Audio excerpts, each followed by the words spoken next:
Hi guys, welcome back to my channel. Today I'm going to show you how you can do this event and claim the free rare soldiers. So what you need to do first is tap the events banner, go to this seasonal event.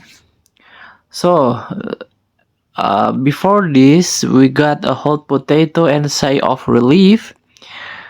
Now we have unstoppable force.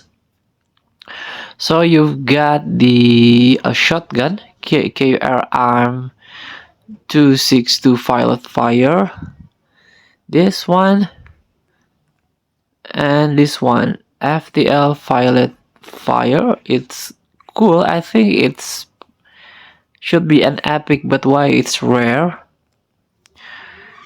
And you do have to eliminate 15 enemies with shotgun. So if you are your favorite weapon is a shotgun, do this mission and get this KRM violet fire. It's cool. Thank you for watching. Don't forget to comment, like, and subscribe, and also click that button below. Enjoy the game.